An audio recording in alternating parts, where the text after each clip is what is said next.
Welcome to all. मैं doctor UC Pichauri स्वागत करते हैं अपने चैनल बायोलॉजी गुरु में। आप लोगों को रिस्पॉन्स बहुत अच्छा लगा। इस तरीके से आप हमें और भी सजेशन लिखते रहा करिए, जिससे कि हम अपने आप को और अच्छा कर सकें। हम बात कर रहे हैं आज role of macro and micro nutrients की। तो इनको पढ़ना कैसे है? तो जनरली जो अपन ने ऑलरेडी बहुत सारी चीज़ पढ़ रखी हैं उन्हीं की तरीके से पढ़ना है। जैसे कि हमने पढ़ रखा है अमीनो एसिड्स। अमीनो एसिड्स में कौन सा ग्रुप होता है? अमीनो ग्रुप होगा। ओके, तो NH अमाइन ग्रुप। ओके, तो नाइट्रोजन में होता है, तो इसमें नाइट्रोजन होता है, तो ये किसका पार्ट है? प्रोटीन। अमीनो एसिड से मिलकर प्रोटीन बने होते हैं, तो इस तरीके से प्रोटीन का पार्ट हो गया। न्यूक्लिक एसिड, न्यूक्लियोटाइड जो कि जिनमें कि नाइट्रोजन बेसिस होते हैं, तो इसमें भी नाइट्रोजन होते हैं। आपने पढ़ा होगा adenine, guanine, cytosine, thymine. Okay, नहीं भी पढ़ा है तो कोई इशू नहीं है।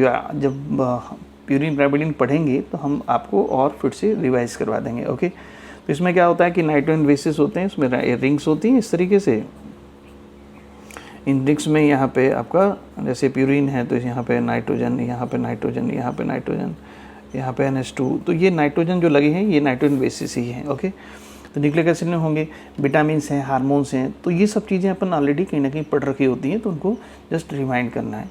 इस तरीके से NADP, FMN, FAD इनका है। अब क्वेश्चन आता है कि कैसे इनको एब्जॉर्ब करते हैं। तो एब्जॉर्ब हम मेनली जो है वो नाइट्रेट के रूप में करते हैं, नाइट्रेट। ओके, नाइट्रेट के रूप में, बट सम पार्ट नाइट्राइट के रूप में भी कर सकते हैं और अमोनियम आयन के रूप में भी करते हैं। नेक्स्ट, रिक्वायर्ड बाय, कहाँ कहाँ ज़रूरत पड़ती है। तो ये नाइट्रोजन ऐसा कंपोनेंट्स है ना, क्योंकि ये प्रोटीन का कंपोनेंट्स हैं। प्रोटीन मतलब एंजाइम्स। तो एंजाइम्स हमें कहाँ चाहिए?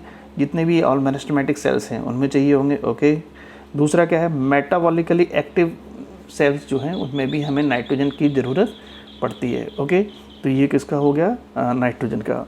नेक्स्ट आपकी बात करें तो हम बात कर रहे हैं किसके लिए? फास्फोरस के लिए। तो फास्फोरस की बात करें किसके रूप में एब्जॉर्ब होता है? H2PO4। और ये 2 को अगर हम इधर ले जाएं तो क्या हो जाएगा? ये HPO4 2 नेगेटिव। तो इस तरीके से, तो इसमें एब्जॉर्प्शन के क्वेश्चन खूब आते हैं। तो स्टार मतलब जनरली क्वेश्चन आते हैं। अब हम कहाँ हमने पढ़ रखा है फास्फोरस को? आपने सेल बायोलॉजी पढ़ी।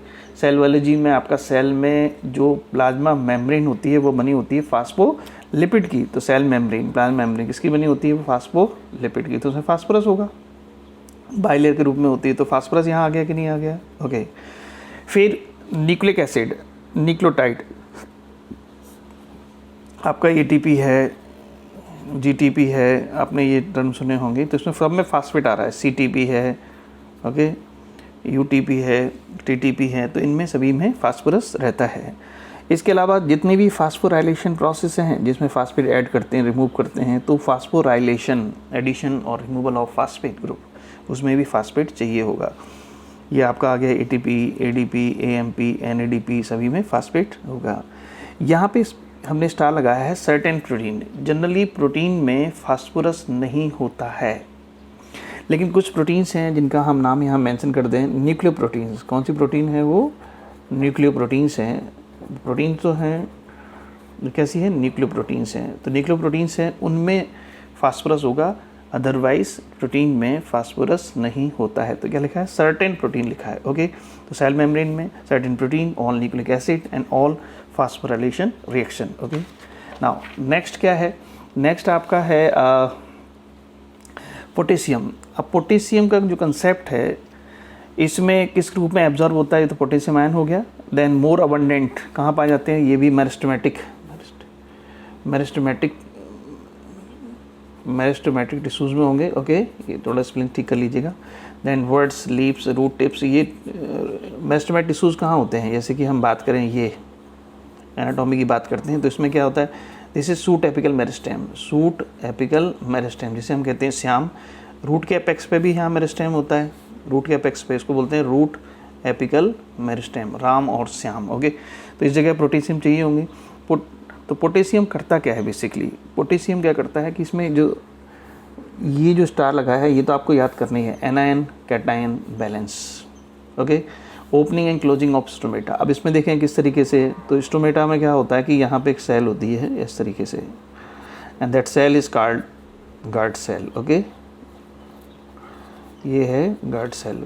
तो गार्ड सेल में क्या होता है कि यहाँ से H+ बाहर आते हैं तो इनको बैलेंस करने के लिए पोटेशियम अंदर जाते हैं, कुछ क्लोराइड आयन भी अंदर जाते हैं। तो ये जिससे क्या होता है कि यहाँ पे जो है ना, जब पोटेशियम अंदर पहुँच जाएंगे तो यहाँ पे क्या होगा, यहाँ ऑस्मोटिक कंसंट्रेशन बढ़ जाएगा, जिससे क्या होगा, पानी अंदर जाएगा। पानी अंदर जाएगा तो नेचुरली ये टर्जिड हो जाएंगे। टर्जिड मतलब टर्जिड हो जाएंगे। टर्जिड मतलब ये क्या होंगे, फूल जाएंगे। ओके, और जब फूल जाते हैं तो ये क्या होगा कि स्टोमेटा ओपन हो जाते हैं। यहाँ प्रेशर पड़ता है तो स्टोमेटा ओपन हो जाते हैं। तो इस तरीके से क्या है, दे आल्सो मेंटेन, क्योंकि इसको बाहर ये H+ बाहर आया तब ये अंदर गए, anion cation balance, opening and closing of stomata, involvement turgidity. Okay, maintain, turgid हो जाती है, सेल फूल जाती है, इससे स्टोमेटा ओपन हो जाते हैं।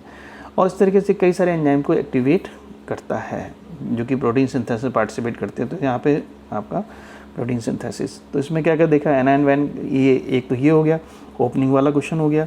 मेंटेनेंस, चूँकि पानी अंदर जाएगा तो सेल कैसे हो जाएगी, टर्जिड हो जाएगी।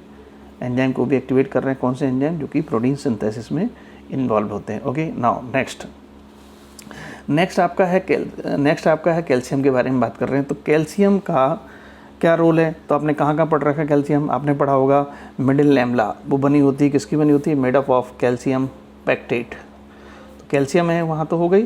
ओके, माइटोटिक स्पिंडल्स क्या हैं कि जैसे सेल डिवीज़न हम पढ़ते हैं तो सेल डिवीज़न में क्या होगा, ओके, सेल डिवीज़न में तो यहाँ पे क्या होता है कि इस तरीके से जो क्रोमोसोम है, ओके, ये स्पिंडल फाइबर, ये स्पिंडल फाइबर है, ये क्या है, spindle fibre. Spindle fibre formation के लिए आपको चाहिए होता है कैल्शियम प्लस GTP चाहिए होती है, तो इसलिए ये माइटोटिक स्पिंडल में भी फॉर्मेशन में काम आएंगे। ओके, ये हैं आपके माइटोटिक स्पिंडल्स।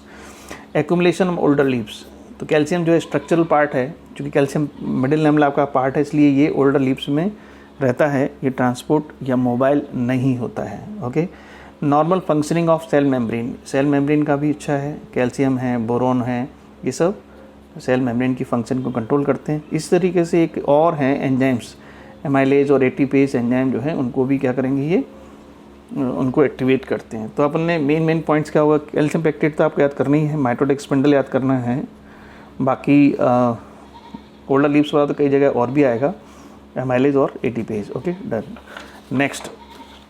नेक्स्ट हम बात कर रहे हैं किसकी, मैग्नीशियम की हम बात कर रहे हैं। तो मैग्नीशियम के लिए क्या है, किस रूप में ये एब्जॉर्ब होगा, तो ये डाइवेलेंट आयन के रूप में एब्जॉर्ब होते हैं, Mg++। Okay, activate the enzymes respiration, तो रेस्पिरेशन में हमने देखें बहुत सारे एंजाइम में पहला स्टेप जो है ग्लाइकोलिसिस, उसका पहला एंजाइम जो है वो है हेक्सोकाइनेज। ओके, कौन सा है, हेक्सोकाइनेज। ओके, एक और है PFK, फास्फर फ्रक्टोज काइनेज। और भी एंजाइम है पायरुवेट डिहाइड्रोजनेज, ये सब रेस्पिरेशन आएगा तो हम और अच्छे से पढ़ेंगे, ठीक है, रिवाइज करवाएंगे, लेकिन आप एक जनरल आइडिया रख लें।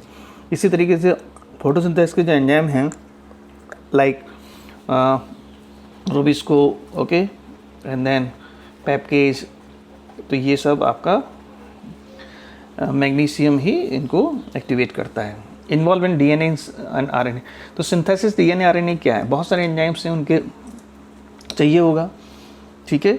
Next, ring structure of chlorophyll में जो है ना, ये है पोरफायरिन रिंग्स। क्या है ये, पोरफायरिन रिंग्स। तो क्लोरोफिल में 4 पोरफायरिन रिंग्स होती हैं, कितनी होती हैं, 4, और बीच में ये यहाँ फाइटोल टेल होती है, क्या होती है यहाँ पे, फाइटोल टेल। ओके, बीच में यहाँ पे मैग्नीशियम ये रहता है, मैग्नीशियम Mg। ओके, इस तरीके से रहेगा। And they also help to maintain ribosome structure. अब हम बात करें, ये जो राइबोसोम है बड़ी यूनिट है और ये छोटी यूनिट है, ये दोनों यूनिट अलग अलग है ना, तो ये राइबोसोम किस फॉर्म में है, अभी इनएक्टिव फॉर्म में। ओके, तो ये जुड़ते कब हैं, जब प्रोटीन सिंथेसिस होती है तो ये mRNA से जुड़ जाते हैं, दोनों सब यूनिट बनाते हैं 70S। ओके, तो इनको जुड़ने के लिए मैग्नीशियम आयन का कंसंट्रेशन चाहिए होता है 0.001 मोलार। ओके, तो जुड़ जाएंगे। इससे अगर ज़्यादा कर दें कंसंट्रेशन तो ये देखिए 2 डाइमर बना लिया, एक छोटा वाला और एक ये बड़ा वाला, ये छोटा वाला और एक बड़ा वाला, तो ये आते हैं डाइमर, यानी 2 ऐसे मॉलिक्यूल्स यहाँ लग जाएंगे, लेकिन आता है 100S। अगर इस कंसंट्रेशन से ज़्यादा हो गया तो डाइमर, इससे कम हो गया तो ये क्या करेंगे, दोनों यूनिट डिसोसिएट हो जाएंगे। ओके, और एक चीज़ बता दूँ कि अब जुड़ गए हैं ना, तो ये किस फॉर्म में आ गए हैं, they are now come in active form. Okay, इस तरीके से अगर ये तो प्रोकैरियोट्स के केस में होता है 100S, यूकैरियोट्स के केस में क्या होगा, यहाँ पे डाइमर जो होगा वो 120S होगा। ओके, अब नेक्स्ट क्या है आपका सल्फ़र की हम बात कर रहे हैं। तो सल्फ़र में क्या है कि सल्फ़र आपने क्या कहा पढ़ रहा है, ऐसे नेचर में 20 अमीनो एसिड्स होते हैं, जिनमें 2 अमीनो एसिड ऐसे हैं, सिस्टीन और मीथ्योनिन। बहुत इंपॉर्टेंट क्वेश्चन है कि कौन कौन से अमीनो एसिड्स हैं जिनमें कि सल्फ़र पाया जाता है। वो है सिस्टीन एंड मीथ्योनिन, 2 ही हैं जिनमें पाया जाता है। And then they are the main constituent of what several coenzymes. ये आपका जैसे कि थियामीन हो गया। थियामीन क्या है, थियामीन है vitamin B1। Okay, biotin vitamin B6, coenzyme A जो है कोएंजाइम ए इसमें भी रहते हैं। और फेरिडॉक्सिन में FeS होता है, तो FeS आ गया मतलब सल्फ़र आ गए। ओके, और किस रूप में एब्जॉर्ब होता है ये हमने आपको बताया भी था ट्रिक, क्या कि जब जब चलती है बात, तो जब बात हो जाती है थोड़ी बहुत, तो लड़के और लड़की वाले कहते हैं SO42 भेज दो। क्या भेज दो, SO42, और नेगेटिव में रहेगा जी, ठीक है, SO42। तो ये जनरली एब्जॉर्ब पे क्वेश्चन आते हैं, ये थोड़ा सा टिपिकल है, इनको याद ऐसे रखना, SO42। ओके, नेक्स्ट हम बात कर रहे हैं कि आयरन के बारे में बात कर रहे हैं। ओके, तो आयरन के बारे में हम जब बात कर रहे हैं, तो आयरन में क्या है कि ये किस रूप में एब्जॉर्ब होता है, तो एब्जॉर्ब होता है फेरिक आयन्स के रूप में। और अंदर जाकर ना फेरिक आयन होता है Fe3+ कन्वर्ट हो जाता है, अंदर जाके Fe2+ में कन्वर्ट हो जाता है, इसे कहते हैं फेरस। ओके, तो रस में कन्वर्ट हो जाता है, ऐसे याद रखना है। Okay, required in larger amount. अब मैं आप यहाँ बता दूँ कि जो आयरन है वो एक्चुअली माइक्रोन्यूट्रेंट्स है। ओके, माइक्रोन्यूट्रेंट होते हुए भी सबसे ज़्यादा अमाउंट में, मतलब in comparison to other micronutrients, ठीक है, अदर माइक्रोन्यूट्रेंट की अपेक्षा ये सबसे ज़्यादा चाहिए होता है। इस पर डबल स्टार लगाएं कि कौन सा है माइक्रोन्यूट्रेंट्स है जो ज़्यादा चाहिए होता है in comparison to other micronutrients. Okay, तो वो है आयरन। नेक्स्ट क्या है, आयरन इंपॉर्टेंट कंपोनेंट है साइटोक्रोम का। साइटोक्रोम क्या है, आयरन कंटेनिंग प्रोटीन है। तो इसमें क्या होता है, आयरन सल्फर कंटेनिंग, तो आयरन भी होता है और सल्फर भी होता है। तो साइटोक्रोम कहाँ पाए जाते हैं, ETS के पार्ट हैं, electron transport system. Next redox reaction, ये रिडॉक्स चलती रहती है, Fe2 से Fe3 से ये इस तरह चलता रहता है। और एक एंजाइम है जिसका नाम है कैटालेज। तो इसको क्या रखना है, लोहा लोहे को काटता है, कट कैटालेज। लोहा मतलब आयरन, किसको काटता है, लोहे को काटता है, तो कट कैटालेज लोहा आयरन। ओके, ये एक्टिवेट करता है। Essential for formation of chlorophyll, chlorophyll के लिए बहुत ज़रूरी है, उसके निर्माण के लिए, उसके फॉर्मेशन के लिए ज़रूरी है आयरन। अब इसमें क्या है कि एक क्वेश्चन और आता है कि यदि हम लीप को बर्न आउट करें, जला दें, तो आपको क्या मिलेगा, वहाँ पे 2 चीज़ आपको मिलेंगी। एक तो चूँकि क्लोरोफिल में 2 चीज़ पार्ट होते हैं, मैग्नीशियम होगा और आयरन आपको उसकी जो एस है, राख है, उसमें मिलेगा। ओके, तो ये हो गया आयरन के बारे में। तो इसमें इंपॉर्टेंट क्वेश्चन हो गया कैटालिस्ट, ETS के पार्ट हैं और सबसे लार्जर अमाउंट। 3 पॉइंट याद आपको करने ही हैं, बाकी ऑटोमेटिक और आ जाएंगे, ठीक है। नेक्स्ट आपका है मैग्नीज। तो मैग्नीज की हम बात बता दें आपको, मैग्नीज में क्या है कि absorb as magnesium ion. Okay, ये भी कई एंजाइम को एक्टिवेट करता है जो कि फोटोसिंथेसिस रिलेटेड हैं, रेस्पिरेशन से रिलेटेड है, नाइट्रोजन मेटाबॉलिज्म से रिलेटेड। अब मैग्नीज में सबसे इंपॉर्टेंट क्वेश्चन पूछा जाता है यहाँ से, स्प्लिटिंग ऑफ वाटर मॉलिक्यूल। तो जब फोटोसिंथेसिस होती है तो ये वाटर मॉलिक्यूल टूटता है, तो इसमें क्या होता है, इसमें आपका 4 प्रोटॉन्स 4 इलेक्ट्रॉन और ऑक्सीजन निकलती है एज ए बाई प्रोडक्ट। तो ये अब जब स्प्लिटिंग होगी इसकी वाटर मॉलिक्यूल की, तो उसमें निकलेगा क्या, oxygen as by product. Okay, splitting of water molecule liberate मतलब रिमूव करता है किसको, ऑक्सीजन को ड्यूरिंग फोटोसिंथेसिस। तो ये आपका हो जाएगा। तो इसमें दोनों ही रोल प्ले करते हैं, एक तो मैग्नीज बहुत इंपॉर्टेंट क्वेश्चन है, और क्लोराइड आयन। ओके, तो क्लोराइड में भी ये आपका हो जाएगा, ये सेम लाइन आएगी। इसमें 2 ही पॉइंट्स हैं, activate too many enzyme, photosynthesis, respiration, nitrogen metabolism, main है ये पॉइंट्स, यहाँ से क्वेश्चन उठता है। नेक्स्ट है आपका जिंक का। तो जिंक के लिए हम बता दें आपको कि जिंक के लिए तीनों पॉइंट बहुत इंपॉर्टेंट हैं। एक तो हमने पढ़ रखा है ऑलरेडी, अल्कोहल डिहाइड्रोजनेज, ये एंजाइम जो है ये मार्केट में क्वेश्चन दम से आ रहा है। इसके अलावा कार्बोक्सिलेज एंजाइम जो है वो भी जिंक द्वारा एक्टिवेट होता है। ऑक्सीजन के सिंथेसिस के लिए जिंक जरूरी है। अब मार्केट में क्वेश्चन क्या आ रहा है कि ऑक्सीजन का जो प्रिकर्सर है, ऑक्सीजन का प्रिकर्सर क्या है, वो है ट्रिप्टोफैन। क्या है, ट्रिप्टोफैन एक अमीनो एसिड्स है और उस अमीनो एसिड को बनाने के लिए चाहिए होता है Zn। ओके, तो ऑक्सीजन को बनाने के लिए क्या हो गया, Zn। क्वेश्चन क्या आता है कि ऑक्सीजन का जो प्रिकर्सर है, प्रिकर्सर मतलब उसके पहले जो कंपाउंड है जो ऑक्सीजन बनाता है, उसके सिंथेसिस के लिए किस आयन की ज़रूरत होती है, उसका नाम है Zn। इस तरीके से मार्केट में क्वेश्चन पूछे जा रहे हैं। इसमें तीनों ही महत्वपूर्ण हैं, कार्बोक्सिलेज, अल्कोहल डिहाइड्रोजनेज और ट्रिप्टोफैन के ऑक्सीजन के सिंथेसिस के लिए। ओके, नाउ नेक्स्ट हम बात करें तो इसमें आपका आ जाएगा कौन सा, कॉपर के लिए हम बात कर रहे हैं। तो कॉपर के लिए क्या होगा कि क्यूप्रिक आयन Cu, तो ये Cu2+ के रूप में एब्जॉर्ब होता है, अंदर जा कर के ये Cu+ में कन्वर्ट हो जाता है। तो ये भी आपका रिडॉक्स प्रोसेस में पार्टिसिपेट करे। रिडॉक्स क्या होता है, रिडक्शन एंड ऑक्सीडेशन। ETS में भी ये पार्टिसिपेट करेगा। किस तरीके से, तो ओवरऑल मेटाबॉलिज्म, प्लांट्स की ओवरऑल मेटाबॉलिज्म के लिए कौन सा है, तो वो है आपका कॉपर। ओके, नाउ ये है आपका इंपॉर्टेंट क्वेश्चन, सर्टेन एंजाइम्स के लिए रिडॉक्स, जैसे कॉपर है ये 2+ है, यानी कि ये अभी रिड्यूस कंडीशन में है, इसमें इलेक्ट्रॉन है और ये कन्वर्ट हो जाएगा किसमें, ऑक्सीडाइज कंडीशन है। तो ये चलता रहता है रिडॉक्स, ये इसमें इस तरीके से। रेस्पिरेशन में जो ETS है, इलेक्ट्रॉन ट्रांसपोर्ट सिस्टम है, उसमें कॉम्प्लेक्स फोर्थ होता है, उसी का नाम है cytochrome C oxidase. Okay, now इसमें 2 कॉपर सेंटर्स होते हैं। How many, that complex has 2 copper centres. Okay, इसी तरीके से यदि हम फोटोसिंथेसिस की बात करें तो फोटोसिंथेसिस में भी ETS होती है। उसके ETS में एक प्लास्टोसाइनिन होता है। क्या होता है, प्लास्टोसाइनिन। ओके, उसमें भी कॉपर रहता है, इसे कहते हैं शॉर्ट में PC।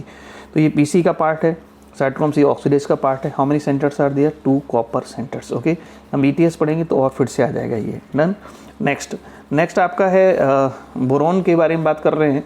तो बोरॉन में क्या है, बोरॉन में किस रूप में एब्जॉर्ब होता है, बो थी, कौन थी, क्या थी, पता नहीं है, बो थी, BO33 नेगेटिव, सब नेगेटिव में रहेंगे। B4O सत्तू, B4O72, सत्तू। ओके, सत्तू होता है, चने का बनता है, खूब खाते हैं। डन। इसमें बो थी और B4O सत्तू। अब वो क्या थी, तो बोरॉन का और कैल्शियम का ज़बरदस्त रोल है कि कैल्शियम के अपटेक होने में और यूटिलाइजेशन में बोरॉन हेल्प करता है। तो वो क्या थी, क्या हो गया, वो क्या थी, कैल्शियम के लिए।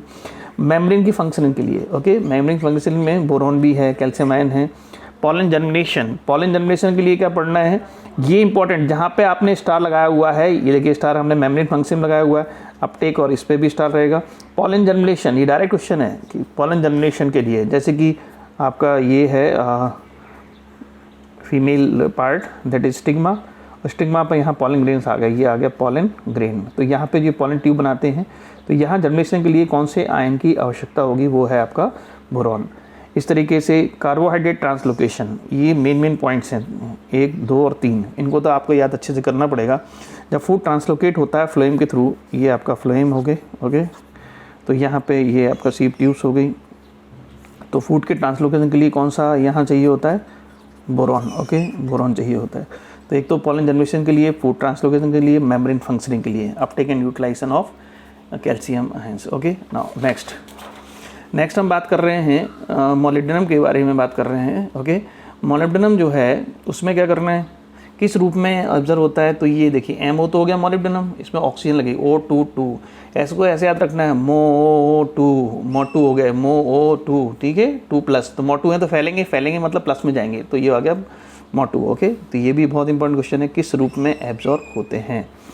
ये कंपोनेंट सेवरल एंजाइम, 2 ही क्वेश्चन आते हैं इसमें। एक तो नाइट्रोजनेज एंजाइम है जो नाइट्रेट फिक्सेशन में काम करेगा, इस तरीके नाइट्रेट रिडक्टेज NR जिसे हम कहते हैं, ये भी आपका नाइट्रोजन मेटाबॉलिज्म। दोनों ही एंजाइम कहाँ काम करते हैं, both participate in nitrogen metabolism. Okay, now next क्या है आपका, क्लोरीन के लिए है। तो क्लोरीन किस रूप में, क्लोराइड आयन, एनायन के फॉर्म में ये एब्जॉर्ब होते हैं, Cl negative. Along with sodium potassium, हमने देखा था अभी कि स्टोमेटा ओपनिंग क्लोजिंग में, क्या स्टोमेटा के अंदर कौन जा रहा था, पोटेशियम। तो कहीं ज़्यादा पॉजिटिव ना हो जाए, साथ में ये भी डाल देते हैं, इससे कि ये दोनों मिलकर के क्या बना लेते हैं, KCl। तो ये भी कहीं ना कहीं बैलेंसिंग में काम कर रहे हैं, किसकी, एनायन कैटायन बैलेंस। और क्या करते हैं, सोडियम पोटेशियम साथ में ये सॉल्यूट कंसंट्रेशन को डिटरमाइन करते हैं। ओके, देन स्प्लिटिंग सबसे महत्वपूर्ण ये है इनमें दो, एक तो ये और एक ये वाटर, डायरेक्ट क्वेश्चन आते हैं स्प्लिटिंग ऑफ वाटर मॉलिक्यूल, अभी हमने पढ़ा था। स्प्लिटिंग के लिए आपके दो हैं, एक तो मैग्नीज और कौन सा है, क्लोराइड है, दोनों ही महत्वपूर्ण हैं। यहाँ ध्यान रखा जाए ये मैग्नीज है ना कि मैग्नीशियम, कई बार बड़ा कन्फ्यूजन होता है बच्चों। Manganese splitting of water molecule जिसमें कि ऑक्सीजन निकलेगी। ओके, तो हमने बताया था, फिर से आपको बता दें कि H2O जब टूटता है तो इसमें क्या होता है कि 4 protons and then 4 electron and then oxygen as a by product यहाँ पे निकलते हैं। ओके, तो ये आपका हो गया कंप्लीट। अब नेक्स्ट आपके जो हमें व्यूज़ मिल रहे हैं बहुत अच्छे लग रहे हैं, इससे भी हमारा मनोबल बढ़ रहा है और इस तरीके से हम और अच्छा करेंगे। ठीक है, तो इनको आप लगातार सुनते रहिए, हमारे साथ बने रहिए। Thank you.